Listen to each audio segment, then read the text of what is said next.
Gents, I just want to pause the episode for a moment to let you know about the Strong Men of Value Academy. You will have heard me refer to it a number of times, and I want to bring more attention to it. So this isn't just a program, it's a life-changing environment and community of men who are focused on personal and professional growth. We're looking at areas of relationships, wealth, and health, things to help you thrive and maximize your life. Imagine having bi-monthly one-on-one coaching sessions with myself, weekly group coaching calls, and an incredible brotherhood of high achievers by your side. Now we're diving into resilience, leadership, and holistic growth to not just succeed in your career, but to thrive in your health and your relationships. Your journey to greatness, it starts here. So join the movement and you can apply for the Strong Men of Value Academy. You can head to themanthatcanproject.com to find out more. I am a failure. I remember having this thought when I finished grade 12 and I got my OP, and I know that's like my grade 12 certificate score. And the better the number, the better career opportunities that were available to me. And the number wasn't that good. And I remember thinking, man, I'm destined for a life of mediocre if sport didn't work out for me. And the crazy thing was that I had accepted a limiting belief, or I had set a limitation on what was going to be possible for me just because of this one score. I believed so heavily that score defined who I was as an individual. And for a number of years after that, I didn't live up to my potential, and I didn't change because I didn't believe that I could. The crazy thing is so many people are defined by that. They allow their scores or what people tell them to be true to be the thing that defines them. And if you're like me, you are probably wanting to live an inspired life. You're wanting to live a life by design, one that you genuinely jump out of bed. Not every day, because I don't believe anyone does, but most days where you're like, I cannot believe this is my life. The people that I get to surround myself with, the experiences that I get to have. I don't have financial stress. All of those sorts of things are what many of us are striving towards. And many people get limited because of moments like this in their life. I know it stopped me for a very long time. I was very fortunate. I had sport as a fallback and something to focus on to almost avoid the harsh reality that was going to come a few years later. But had I not have that, I would have had to, really start going, is this my life, or are there things that I can do to better improve that? The crazy thing is I don't believe, and looking back with the hindsight that I have now, that number really reflected who I was or what I was capable of. The challenge was that I allowed the fear of failure to be the reason why I didn't put my hand up when I didn't understand things, why I didn't think differently or reach out or really have a crack at things. I just had been told, hey, you're the athlete, don't stress about that, or you're not good at math, or you don't understand English, or public speaking's poor. That I was like, well, they're my teachers. They must know more than me. Therefore, I will believe that. That whole fear of failure, of not trying to do things differently, is what really stunted my growth, and it stopped the opportunity to get feedback from experts. It stopped the opportunity for me to really start flexing the muscle to develop those skills, because I do believe everything is coachable, is learnable. And it then took away many years of my life where I could have fast-tracked success. So in today's episode, I want to cover some things around how failure is going to be the greatest teacher that you can have. A lot of people's relationship with failure, mine included, was terrible. And I think one of the biggest reasons why that is for many of us is because we attach it to our identity. We associate, I failed, therefore I am a failure. And that could not be further from the truth. Just because you failed doesn't mean you are a failure. For me personally, I believe the biggest failure is the fact that you're allowing fear to hold you back from taking the risks or enjoying the experiences or learning the thing that you want to learn that you believe is going to improve your quality of life.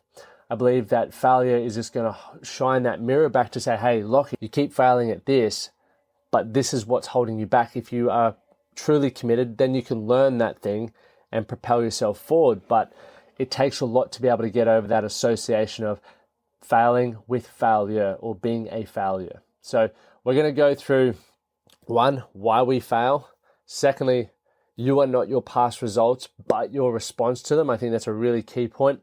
And thirdly, which I think is one of the most important parts, and if you hang around, I'm going to teach you how to do that, is fail fast and fail often. A societal myth is that failure means you lack talent. I truly believe this for such a long time. I was like, man, if I don't pick it up within the first minute, I'm just not talented in that area. I don't want to do things that I'm not talented in. I need to find my talent, because that was so heavily linked to purpose and my opportunity of success. And if you've listened to this podcast long enough, or you've read enough books, you'll understand that that's complete bull, right? BS. So that societal myth needs to change. Failure means you haven't put the pieces of the puzzle together yet. Okay, that is something that I think is really important. And if you've ever done a puzzle, the reason why this reference comes to mind is at Christmas we were doing a heap of puzzles randomly, and I was watching people try and put the pieces in. They were having a crack and they're like, nah, it doesn't quite fit there. Let's put that over to the side. Let's try another piece and see what that does. And as you started, I guess, failing in attempts, you were getting better feedback, and you were also leaving yourself with a more focused point of which piece could go in that area of the puzzle. And that's no different to you achieving the goals that you want from your life. It's just, once again, trying pieces until you're left with a greater focal point and the opportunity to get one of those pieces in to see the whole picture, so to speak. So let's dive into the first part. Why do we fear failure? I've begun to realize that the most successful people in the world have a positive relationship with failure. And I want to give you, I guess, my understanding of a positive relationship with failure and also a negative relationship with failure. Because as I spoke about on the newsletter and in last week's episode, if we don't give definitions and if we don't establish the meaning of something, it is very hard for us to then build upon those ideas. Because if I say positive relationship with failure and I don't define that for you, that could mean something different for you as it does for me. So then the points that we build off here may not make sense. So for me, positive relationship with failure is feedback and learnings to achieve your desired outcome. Okay, meaning every failure is like, cool, that didn't work because of this, or this is maybe where I need to improve. I need to learn this skill. I need to hang around with this person. I need to stop doing that. Versus the negative relationship with failure is what most people have, is fear. It's the adversity to risk taking. So you don't do the thing that's going to propel you forward. Not a cool place to live if you're wanting to build a great life. So I'm thinking, well, why do the successful people have a positive relationship with fear when many of us don't? What makes them special? And what I guess as I've thought about, I've started to believe is true, is they don't look at failure as a lack of success, right? It's just they're focused on the progress, and a lack of progress does not equal failure. Rome wasn't built in a day is something that you've heard. You don't drop 10 kilos overnight. You don't gain 10 kilos overnight. You don't earn $1 million overnight. It's the progress that gets you to that, whether it's building the relationship to close a deal, whether it's being in the gym at 5 a.m. every day for 12 months and counting your calories to lose or gain the weight. That progress, if you track it, can be a great area to fall back on in order to go, hey, man, I'm making progress, therefore I am succeeding. And many of us so focus on the outcome, we forget to appreciate the journey and recognize that, hey, progress is success. Progress is what's moving me or moving the needle forward. So don't overlook the journey. It's going to be a very important part for you to take away from. And I don't want to sit here, and say that only focus on the journey and not the outcome. I think they're both equally important, but where I believe a great skill set to develop is when you're lacking motivation or you're lacking drive, look future focused, right? Look at the end goal of what you're trying to achieve. That can maybe motivate you. It can inspire you. But if you're in a position where it's like, man, I just need to get in Groundhog Day, or I'm not feeling successful because I haven't achieved that outcome yet, go to the process. How much progress have you made from where you started? It's why for all of my clients, we use the 12-week game plan, because the goal that you set on week 1, every week you should be doing something to get closer to the outcome that you want to achieve in 12 weeks' time. I understand that as human beings, our emotions go through waves and peaks and troughs, and depending on where you're at any given time when you're reviewing your goal, you're either like, man, I'm making awesome progress, or I'm really struggling here. But if we then go to the logical side, where it's like, okay, you may feel that way, but what is the data saying? What is the plan that you've set out for and what you've been recording? Have you actually been making progress? And quite often, people will look at that and go, oh, wow, I am actually, making progress. I'm not at my desired outcome yet, but I'm much further along than I once was. And so for me, and I've mentioned this a lot on the podcast, when emotions are high, intellect is low. And so when your emotions are taking over and telling you, man, you're a failure, you're not making progress, you just got to go back to the data, right? That is the more intellectual, rational side. So that is why I'm a big believer in tracking your progress, right? We look at, and I'll talk about this actually in this week's newsletter. I'll break this down for you guys, but I'll give you a sneak peek now. When you've got the vision, you attach the goals to it, okay, and then you create the plan. The plan are the things that you know you should be doing to achieve the goals. If you start achieving those goals, you're going to start creating that vision of your ideal life. The things that we need to think about is like outcomes are important. They help us create the plan and define what we need to do in order to achieve that. But many of us fall apart at this point because of the fear of failure. We think, what if I mess up? What if I get it wrong?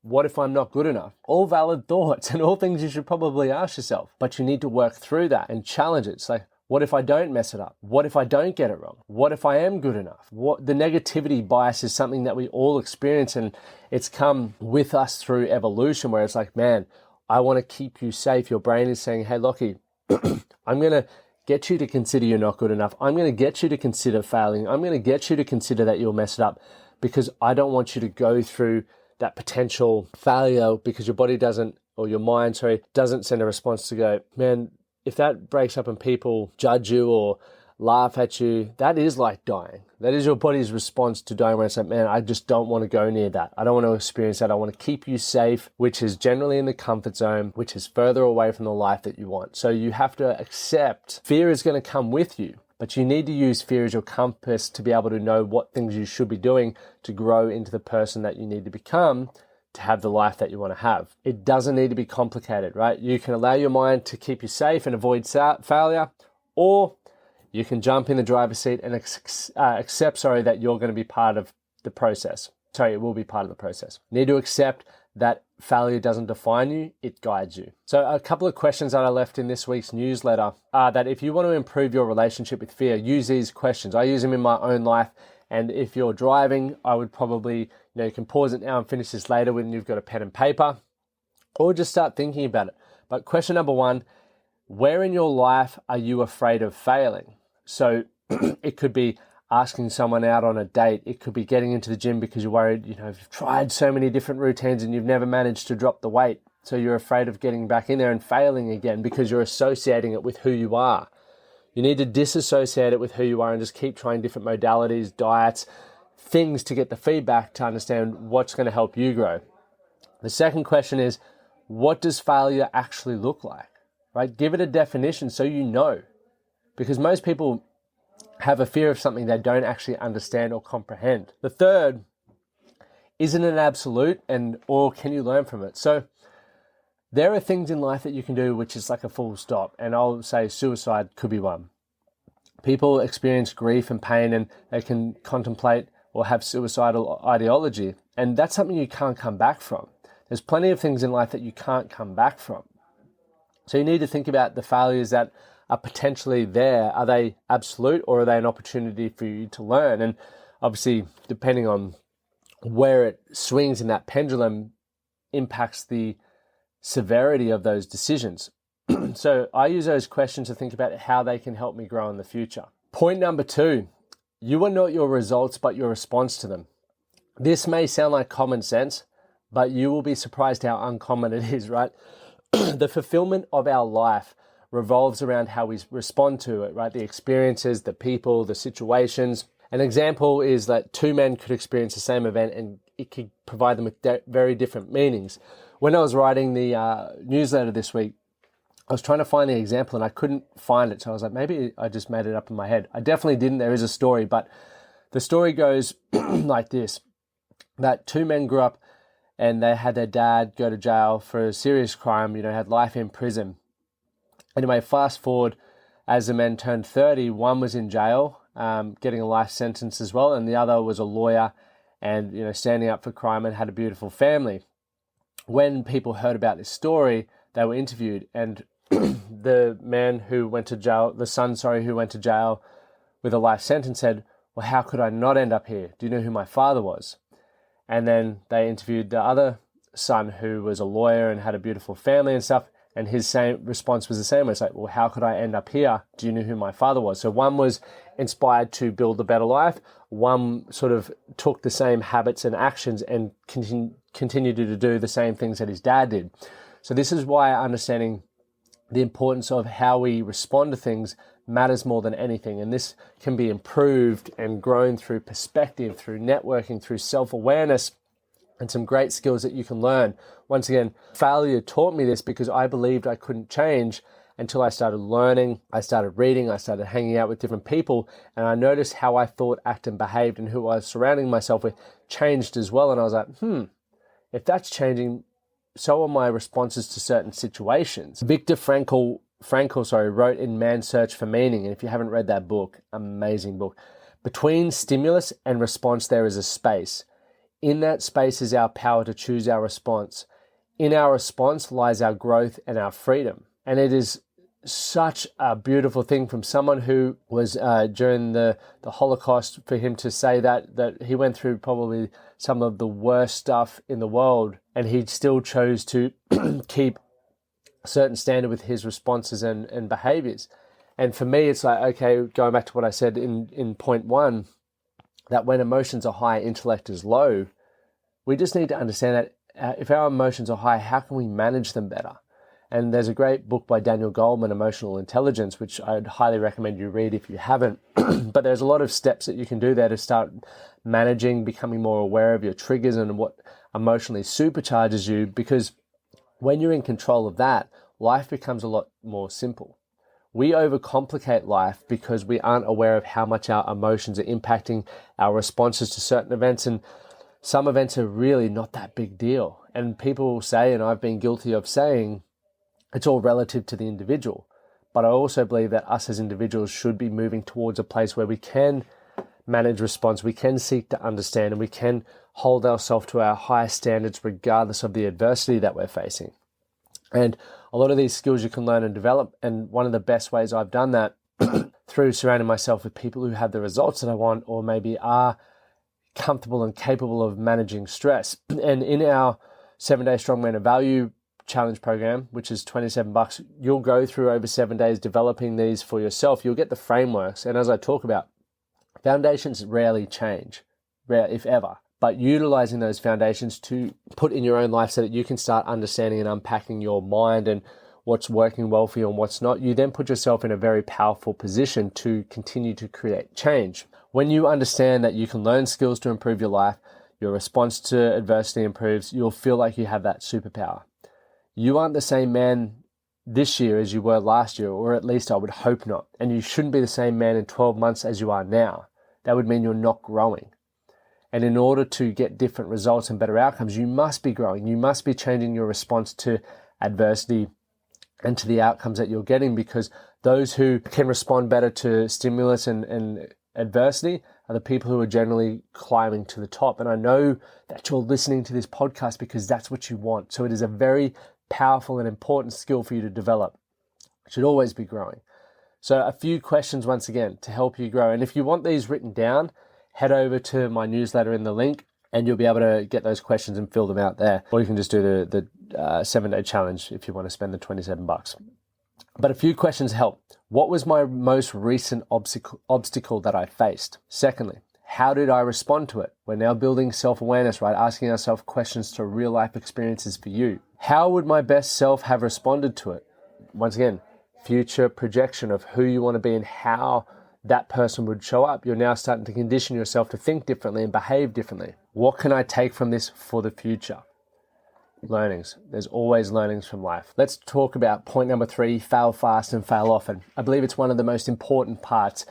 And you're probably thinking, why would I want to fail fast and why would I want to fail often?